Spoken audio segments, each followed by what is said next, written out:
এটা অদ্ভুত চমৎকাৰী মন্ত্ৰ যি মন্ত্ৰ ৰাতি শোৱাৰ সময়ত যদি আপুনি এবাৰ উচ্চাৰণ কৰে তেন্তে জীৱনত আপোনাৰ কোনো সমস্যা নাথাকিব। মাত্ৰ তিনিটা শব্দৰ এই মন্ত্ৰ উচ্চাৰণ কৰিলে আপুনি পৰম সফলতা লাভ কৰিব পাৰিব। এক অদ্ভুত চমৎকাৰী মন্ত্ৰ আজি মই আপোনাক শিকাই দিম, যিটো মন্ত্ৰ প্ৰতিদিনেই আপুনি শোৱাৰ সময়ত উচ্চাৰণ কৰিব লাগিব। এই মন্ত্ৰ উচ্চাৰণ কৰি জীৱনৰ সকলো দুখ কষ্ট দৰিদ্ৰতাক আপুনি বিদায় দিব পাৰিব। কেৱল আপুনি মন দি আজিৰ এই ভিডিঅ'টো চাই যাওক। নমস্কাৰ প্ৰিয় দৰ্শক, পজিটিভ ভাইবছৰ এটা নতুন ভিডিঅ'লৈ আপোনালোক সকলোকে মই স্বাগতম জনাইছোঁ। আমাৰ শাস্ত্ৰ আৰু পুৰাণত বিভিন্ন ৰহস্যময়ী মন্ত্ৰৰ বিষয়ে উল্লেখ আছে। এই মন্ত্ৰবোৰ বহুত বেছি শক্তিশালী আৰু চমৎকাৰী। এই মন্ত্ৰ উচ্চাৰণ কৰিলেই আমাৰ আশে পাশে থকা নিগেটিভ শক্তি দূৰ হৈ পজিটিভ শক্তি আমাৰ ফালে আকৰ্ষিত হয়। এক পজিটিভ দিব্য শক্তিয়ে আমাক স্পৰ্শ কৰিব পাৰে এই মন্ত্ৰ উচ্চাৰণ কৰিলে। প্ৰাচীন ঋষিমুনিয়ে নিজৰ দৈনিক ৰুটিনখনত প্ৰতিদিনে এই মন্ত্ৰ উচ্চাৰণ কৰে। এই মন্ত্ৰ উচ্চাৰণ কৰিয়েই তেওঁলোকে নিজৰ বুদ্ধি প্ৰখৰ কৰে। আত্মাৰ শান্তি হয় এই মন্ত্ৰ জপ কৰিলে। আপুনিও যদি জীৱনত গুৰুত্বপূৰ্ণ পৰিৱৰ্তন আনিব বিচাৰিছে তেন্তে প্ৰতি নিশা ৰাতি শোৱাৰ সময়ত বিচনাত বহিয়েই এই মন্ত্ৰ উচ্চাৰণ কৰিব পাৰে। এই মন্ত্ৰ উচ্চাৰণ কৰিলে সুখ শান্তি আৰু সমৃদ্ধি আহিব আপোনাৰ জীৱনলৈ, কাৰণ এই মন্ত্ৰৰ প্ৰভাৱ বহুত বেছি চমৎকাৰী। ৰাতিপুৱা শুই উঠাৰ পৰা ৰাতি শোৱালৈকে এই মন্ত্ৰৰ প্ৰভাৱ আপোনাৰ ওপৰত থাকিব। ঘৰখনত যদি আপোনাৰ জ্যেষ্ঠজন আছে, চাবচোন তেওঁলোকে প্ৰতিদিনেই আপোনাক কিবা নহয় কিবা এটা নতুন কথা শিকাই দিয়ে। ঘৰখনলৈ সংস্কাৰ অনাটো ঘৰখনৰ জ্যেষ্ঠজনৰেই দায়িত্ব আৰু কৰ্তব্য। আমাৰ ঘৰখনত প্ৰতিদিন যি নিয়মসমূহ পালন কৰা হয় সেই নিয়মৰ ওপৰতে আমাৰ ঘৰখনৰ প্ৰগতি বা স্থিতি নিৰ্ভৰ কৰে। যদি ঘৰখনত প্ৰতিদিনেই সঠিক নিয়মত ঘৰখন চলে তেন্তে ঘৰখনলৈ নিশ্চিতভাৱে সুখ শান্তি আহিবই। আৰু যদি ঘৰত কোনো অনুশাসন নাথাকে, কোনো নিয়ম কানুন ঘৰখনত মানি চলা নহয়, তেন্তে সেইখন ঘৰৰ অধোগতি হোৱাটোৱেই স্বাভাৱিক। ভগৱান শ্ৰীকৃষ্ণই মনুষ্যৰ আচাৰ ব্যৱহাৰৰ সম্বন্ধে বহু গুৰুত্বপূৰ্ণ জ্ঞান দি গৈছে। যদি মনুষ্যই শাস্ত্ৰৰ এই নিয়মসমূহ পালন কৰি চলে তেন্তে সেইজন মানুহৰেই জীৱনৰ 90% অশান্তি বা সমস্যা নিজে নিজেই খতম হৈ যাব। শাস্ত্ৰৰ এই নিয়মসমূহে আমাৰ শৰীৰটো যথেষ্ট সুৰক্ষা দিয়ে। শৰীৰটো ভালে ৰখাত এই নিয়মসমূহে এক গুৰুত্বপূৰ্ণ ভূমিকা গ্ৰহণ কৰে। আমাৰ মনটো শান্ত কৰি ৰাখে এই নিয়ম আৰু অনুশাসনে। এই নিয়মসমূহ পালন কৰিলে আপুনি মানসিক ৰূপত কেতিয়াও ৰোগীয়া হ'বলগীয়া নহয়। আপোনাৰ মানসিক স্বাস্থ্য সদায় উন্নত হৈ থাকিব। এই নিয়মসমূহ যদি আপুনি নিতৌ পালন কৰে তেন্তে জীৱনৰ সকলো দুখ দৰিদ্ৰতা শেষ হৈ যাব আৰু ঘৰ পৰিয়াললৈ সুখ শান্তি নামি আহিব।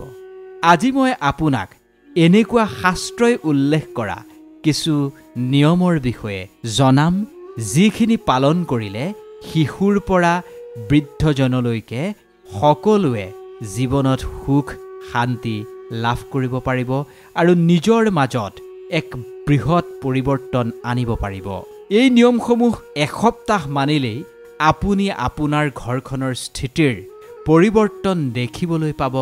আপুনি আপোনাৰ চকুৰ সন্মুখতেই এক চমৎকাৰী পৰিৱৰ্তন আপুনি দেখিবলৈ পাব।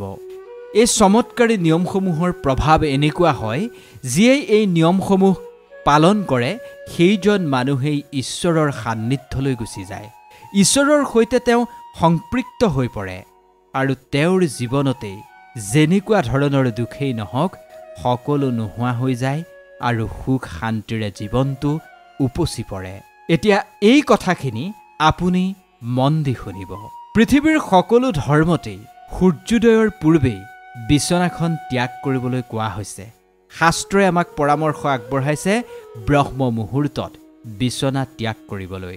কিন্তু আজিকালি অনিয়মিত দৈনন্দিন ৰুটিনৰ বাবে এয়া অসম্ভৱ। তথাপি ব্ৰহ্ম মুহূৰ্তত উঠিব নোৱাৰিলেও ৰাতিপুৱা যিমান পাৰি সোনকালে বিছনাখন ত্যাগ কৰিবলৈ চেষ্টা কৰা উচিত। চকু মেলিয়েই সৰ্বপ্ৰথমে ঈশ্বৰৰ নাম লোৱা উচিত আৰু নৃত্য কৰ্ম সম্পাদন কৰি ভগৱানৰ পূজা আৰাধনা কৰিব লাগে। ভগৱানৰ পূজা আৰাধনা কৰিহে দৈনন্দিন কাম কাজৰ আৰম্ভণি কৰিব লাগে। এনেকুৱা কৰিলে আপোনাৰ তন মন একেবাৰে পজিটিভ হৈ থাকিব আৰু এক দিব্য চমৎকাৰী শক্তি আপুনি লাভ কৰিবলৈ সক্ষম হ'ব। যদি সম্ভৱ হয় সূৰ্যোদয়ৰ সময়ত সূৰ্যদেৱক জল অৰ্পণ কৰিবলৈ একেবাৰে নাপাহৰিব। সূৰ্য নমস্কাৰ আৰু সূৰ্যক জল অৰ্পণ কৰিলে আপুনি সূৰ্যৰ দৰে সমাজত জিলিকি থাকিব পাৰিব, সৰ্বাংগীন উন্নতি হ'ব। সূৰ্য নমস্কাৰ কৰা মানে আপুনি সূৰ্যদেৱক আপোনাৰ কৃতজ্ঞতা জ্ঞাপন কৰা।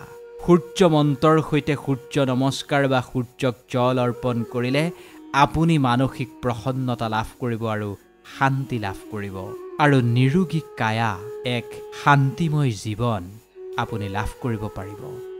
জীৱনত আপোনাৰ কোনোদিন কেতিয়াও উৎসাহৰ কম নহয়। এই উৎসাহ সদায় জাগৃত ৰূপতেই থাকিব। সেইবাবে প্ৰতিদিনেই আপুনি সূৰ্যদেৱক জল অৰ্পণ কৰিব, সূৰ্য নমস্কাৰ কৰিবলৈ নাপাহৰিব। এয়া আপুনি অভ্যাস বনাই লওক। তুলসী হৈছে অতি পবিত্ৰ। প্ৰতি হিন্দু মানুহৰ ঘৰত একোটা তুলসী ভেটি থকাটো বাঞ্ছনীয়। যাৰ ঘৰত তুলসীৰ বৃন্দাবন নাই সেইখন ঘৰত হেনো শ্ৰীহৰিও বাস নকৰে বুলি কোৱা হৈছে।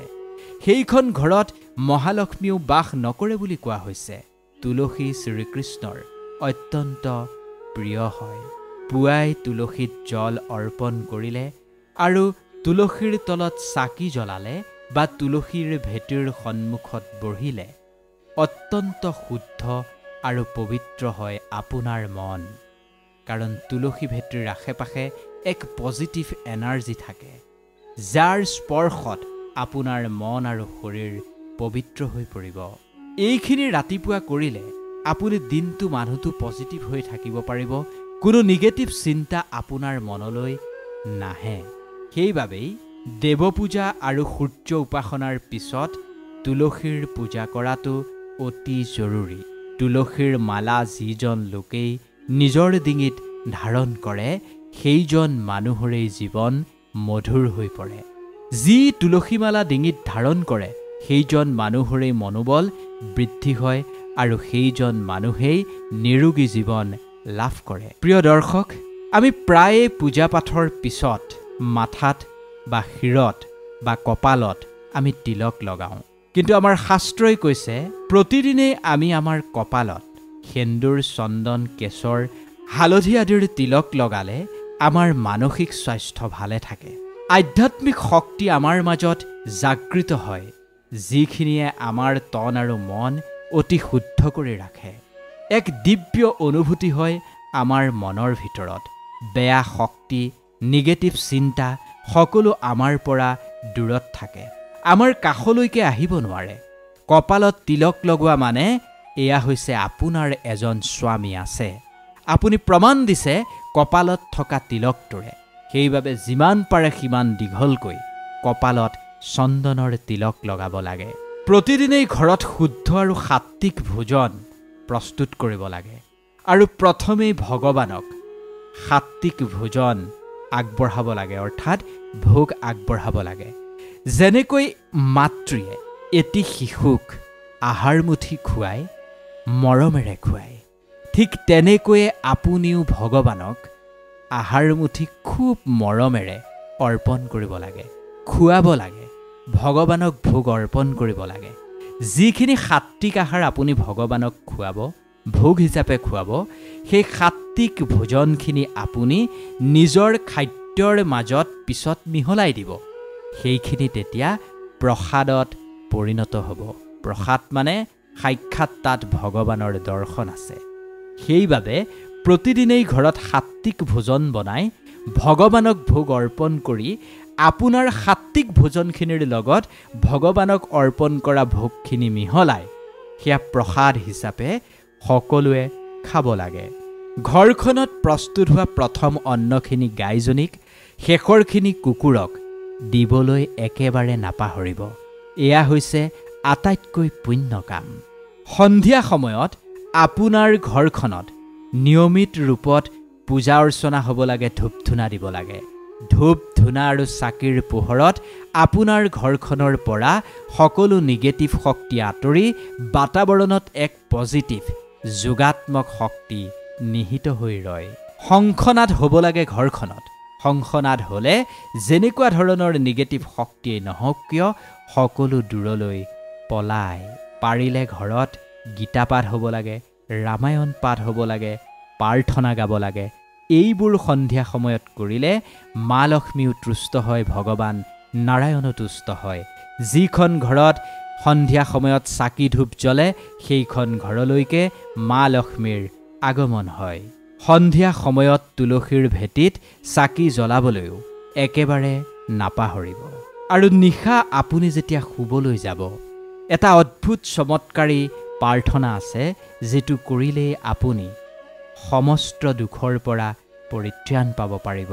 এই মন্ত্ৰটো আপুনি লিখি ল'ব পাৰে, নহ'লে মনত ৰাখি লওক। ইয়া দেৱী সৰ্বভূতেষু নৃত্যাৰূপেণ সংস্থিতা নমো নমো নমঃ। এই মন্ত্ৰ উচ্চাৰণ কৰিলেই আপুনি সুন্দৰ টোপনি যাব পাৰিব। আপুনি মা লক্ষ্মী আৰু ভগৱান শ্ৰীকৃষ্ণৰ কৃপা লাভ কৰিব পাৰিব। এই মন্ত্ৰ উচ্চাৰণ কৰিয়েই দিনটোত হৈ যোৱা অনিচ্ছাকৃত ভুলৰ বাবে ভগৱানৰ ওচৰত প্ৰাৰ্থনা কৰি ক্ষমা বিচাৰিব। তাৰ পিছতহে আপুনি শুবলৈ যাব।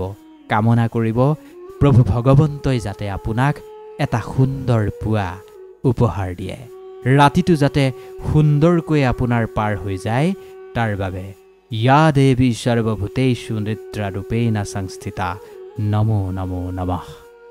এই মন্ত্ৰ উচ্চাৰণ কৰি আপুনি চকু মুদি ঈশ্বৰৰ ছবিখন মনলৈ আনি নৃত্যাৰ কোলাত শুই পৰক।